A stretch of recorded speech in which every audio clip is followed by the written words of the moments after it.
let my boyfriend's homeless best friend stay with us. Then I caught them cuddling on our couch.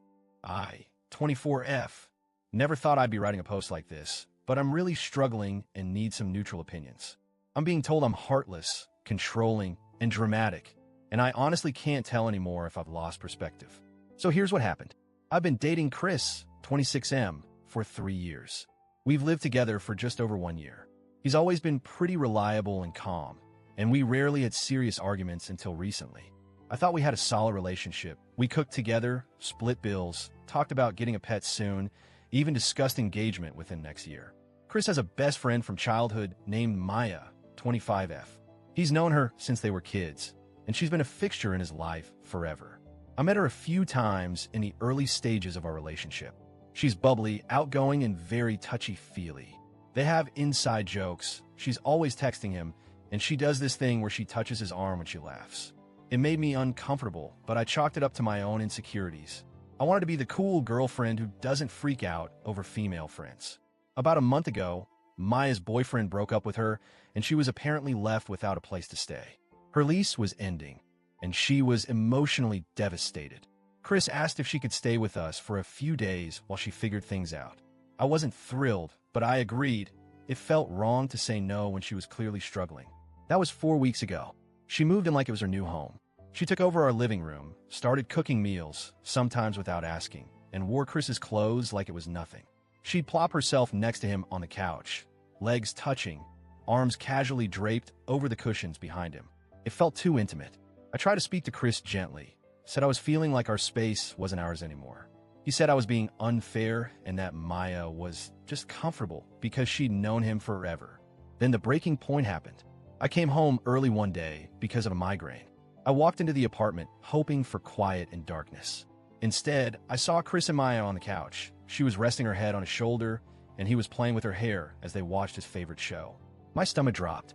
They weren't kissing, but the level of intimacy felt way out of line for two just friends. I didn't scream, but I asked what was going on. Chris looked surprised, not guilty. He said, "We were just watching something. What's the big deal? We've always been like this." I told Maya she had 24 hours to leave. Chris flipped. He called me dramatic, accused me of being controlling, and said I was making her feel unsafe and unwelcome during a vulnerable time. I gave him a choice. Either she leaves or I do. Now he says I'm toxic and heartless. His mom called me crying, saying I was kicking a poor girl to the curb. My mom said I should have handled it more calmly. But how calm can you be watching another woman cuddling your boyfriend in your home? So Reddit, Ida, Update 1. Wow. First of all, thank you for the outpouring of support.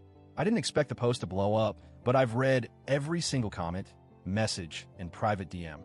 Some were really tough to read. Others helped me see things more clearly than I have in weeks. A lot of you pointed out that I've been minimizing my own feelings and ignoring my instincts in order to be the cool girlfriend. You're absolutely right. I've been swallowing my discomfort for so long that I genuinely forgot what my boundaries were. After reading the comments, I decided to have a more direct conversation with Chris. I asked him, if the roles were reversed, if I had a male best friend staying with us who cuddled with me on the couch, and I played with his hair, would you be okay with that? He looked genuinely thrown. He was silent for a few seconds before saying, no, but that's different. I've known Maya since I was a kid. I asked what makes it different. He said, because I've never had feelings for her. She's like family. You don't cuddle your friends because you might fall for them. I don't see her that way. That response was so telling. It wasn't about how I felt. It was about how he framed it in his head. And if it wasn't romantic for him, then it apparently didn't matter how it made me feel. I told him I wasn't okay living in a relationship where my feelings were consistently dismissed. I told him this was bigger than just one incident. It was a pattern of him putting Maya's comfort above mine. We're currently sleeping in separate rooms.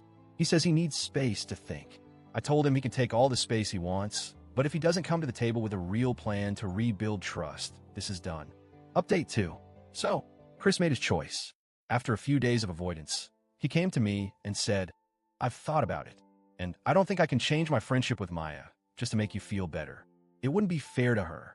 That was it. No apology. No acknowledgement of my feelings. I asked him if that meant he was choosing Maya over me. He said, I'm choosing to stay loyal to a friendship that's always been there for me. If you can't accept that, then maybe we want different things. That told me everything I needed to know. I told him I was done, that I loved him, but I loved myself more. And I can't be in a relationship where my emotional needs are constantly invalidated. He moved out 2 days ago. Maya picked him up in her car. I stayed inside and didn't say goodbye. His mom sent me a long message saying she's disappointed in me and that she thought I was stronger than this. I didn't respond. My friends, the real ones, brought wine, helped me pack his stuff, and reminded me that I am not crazy for wanting exclusivity in my relationship. Update 3. It's been a month since Chris moved out. I've officially signed a new lease on a cute one-bedroom apartment in a different part of the city. It's smaller, but it's mine. I've rearranged all the furniture, lit every candle I own, and finally feel like I can breathe again. I've started therapy. Thank you to everyone who suggested it. And one of the first things my therapist said was, "You've been performing emotional labor for 2 people. Let's get some of that energy back for yourself." She's right. As for Chris and Maya, well, according to a mutual acquaintance, Chris's cousin, who is still friendly with me, they've soft-launched their relationship on Instagram. A picture of the 2 of them at a coffee shop with the caption, "Through it all." So yeah, I guess that's that. Do I feel sad? A little. But mostly, I feel relieved. Because if I hadn't stood up for myself, I'd still be living with someone who never truly chose me. I learned something important. You are not jealous or controlling for asking for mutual respect and boundaries in your relationship. That's the bare minimum. If someone makes you feel like you're crazy for expecting basic loyalty and emotional exclusivity, they're not the one for you.